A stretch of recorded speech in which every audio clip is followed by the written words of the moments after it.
আজকের দিনটা আমার মামুর অনেক স্পেশাল, কারণ আজকে হচ্ছে ফাকনাবুড়ির জন্মদিন। বেডির আগের বছরের জন্মদিন শেষ হওয়ার পর থেকেও অপেক্ষায় ছিল আবার জন্মদিন হইব কবে। আর এই জন্মদিন নিয়ে বেডির অনেক প্ল্যানিং থাকে। মামুর জন্মদিনের লিগা আমার কামবাদ দিয়া জন্মদিনের আগের দিন বাড়িতে আম লাগছে। আমি বুইরা মানুষ আনন্দ না থাকলেও কোনো যায় আসে না, কিন্তু আমার বাগনির আনন্দ সবসময় আমার প্রায়োরিটি লিস্টে প্রথমে থাকে। ইকুনে যেন দেখতেছেন বেডি মুখটা বন্ধ করে রাখছে। মুখ বন্ধ করে রাখানোর প্রধান কারণ হয়েছে বেডির দাঁত নাই, আর এই দাঁত না থাকার কারণে ফারতেই কোনো মুখ খুলে না। আজকে যেহেতু এই বুড়ির জন্মদিন, আমার তো কোনো কিছু কেনাকাটা করানো লাগবো। তো সন্ধ্যার এক টাইমটা বাইরে গেলাম গা মামুর লিগা কোনো কিছু কেনাকাটা করানোর লিগা। মামুর জন্মদিনে কি কি করে ভিডিও দেখবেন আজকের ভিডিওতে। শুরুতেই গেছে একটা চকলেটের দোকানে কিছু চকলেট কিনোর লিগা। এনো আদি পুরো চকলেটের হেড বিছাই রাখছে। কোনটা কে কোনটা কিনা আমি তো পুরো কনফিউজ, কিন্তু কিনলে হইতো না, টেও বের করার লাগবো। বিডিজন ফাতার কোলে আছিল তখন আমার গেছিলাম মামু যদি বড় তখন ঘরের মধ্যে একটা মজার দহন দিয়ে রাখা। তারপর এমন একটা সময়ের সম্মুখীন হইছি, মজা কিনা তেমনি দূরের কথা, মামুরে ফামদে মামতে মজা নিয়ে হাম লাগছে। এদিকে মোটামুটি বেড়ি লেগে অনেকটি চকলেট কিনছি। তারপরে গেছে একটা পুতুলের দোকানও। এই দোকান থেকে দোকানের সব থেকে বড় পুতুলটাই কিনছি। আর একটু বড় সড়ো কিনার ইচ্ছা ছিল, কিন্তু এই দোকানও নাই। কি করতাম, মামুর জন্মদিনে কোনো বেকারের কেক কিনছি না, হোমমেড কেক লেগে আগের থেকে অর্ডার দিয়ে রাখছিলাম শখের কেক কর্নার পেজের মধ্যে। রুমো ঢুকা দিয়ে একটা দেওয়ালের সাইডে লাইটিং মাইটিং ফাঁসি ফুটি দিয়া টুকটাক ডেকোরেশন করতেছে। এন্দা মামু রেডিওনের পরে চকলেটটি মামুর দিয়ে আসি। মামু চোখ বন্ধ করে হুল্লই দেয় চকলেটের বক্স তোফা। এই কারণে বারে বারে চোখটি বন্ধ করতেছে। চকলেট আনছি অনেকটিও, কিন্তু কি চকলেট আনছি জানি না। যেটা ভালো লাগছে এটা আইছি। এদিকে শখের কেক কর্নার পেজ থেকে আমরা প্রিন্সেস এর লেগে এই প্রিন্সেস কেকটা অর্ডার দিছিলাম। ডেকোরেশনের লেগে কেকটা দেখতে যত সুন্দর ছিল, খাইতেও কিন্তু ততই মজাদার ছিল। হেরার সিগনেচার আইটেম নাকি রসমলাই কেক। এই দৈন্য আমি পরে অবাক হয়ে গেছিলাম গা, রসমলাইয়ের আবার কেক হইতে পারে নাকি। যার কারণে নিজের কৌতূহল মন্ডল লিয়া এই রসমলাই কেকটা অর্ডার দিছিলাম। ও মামুর এই স্পেশাল গিফটটা তখন দেওয়া হইছে না। মামুর আগের জন্মদিনে নিয়ত করছিলাম এই অবশ্য সময় তাহলে সামনের জন্মদিনে ইনশাল্লাহ স্বর্ণের কোনো কিছু কিনা দে, যেমন সেটা তেমন কাজ। বর্তমান বাজারে স্বর্ণের দাম বেশি থাকলেও আমার সাধ্যের মধ্যে একজোড়া কানের জিনিস মামুর এইবারের জন্মদিনের মধ্যে উপহার দিছি। আইচা কোনো কেক কাটানোর ফালা আগে আগুনটা ধরাই দেই। দুঃখের কথা কি কইম আপনারা,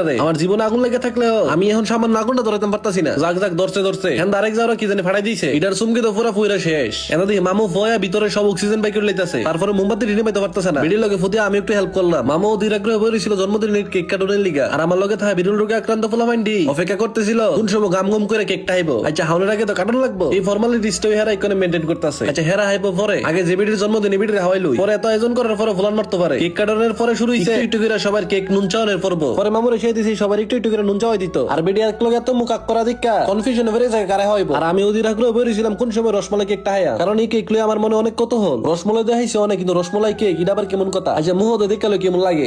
কেকের মধ্যে দিয়ে ফুল ফ্লেভার হইছে রসমলাই। মামু ওই রসমলাই কেক খাওয়ানোর লেগে গায়েব হয়ে গেছে আমার লগে। বিশ্বাস করেন ভাই, আমি আজ পর্যন্ত যত কেক খাইছি সব থেকে মজাদার কেক আছিল এটা। জন্মদিন সহ যে কোনো উৎসবের লিগা কেক অর্ডার দিতে পারেন শখের কেক কর্নারে। এই যে লিগা আমি ডিসক্রিপশন এবং কমেন্ট বক্সে দিয়ে রাখছি। আর এমন সাইদি লগের সবাই দিয়ে গাপ্পর গুপ্পর করে কেক গিলা শুরু করে দিছে। খাইতে থাক, কারণ খাওয়ার উপরে কোনো ওষুধ নাই। যেমন আমার নয়ন বন্ধু, এর শরীর খারাপ হইলে বলে ওষুধে কামো না, বেশি বেশি খাইলেই বলে সব ঠিক হয়ে থাকে। আমরা সবাই আমার পাইতেছি দেখা বলে হ্যাঁ রাতে দিয়ে তো করার লাগবো। নেন ভাই স্যার আপনার রাত তো আমি দিয়ে দিই। আজকে পাইতেছেন আপ্যায়নের কোনো কমতি নাই। তো আজকের এই ভিডিওটা এই পর্যন্ত। এই ভিডিওটা কেমন লাগছে অবশ্যই কমেন্টে জানাই। ভিডিওটা যদি ভালো লেগে থাকে অবশ্যই শেয়ার করতে বললেন না। আর হ্যাঁ যারা যারা আমার পেজটা কোনো ফলো করছে না তাড়াতাড়ি ফলো করে দেন। দেখা হইতেছে নতুন একটা ভিডিওতে। আল্লাহ হাফেজ।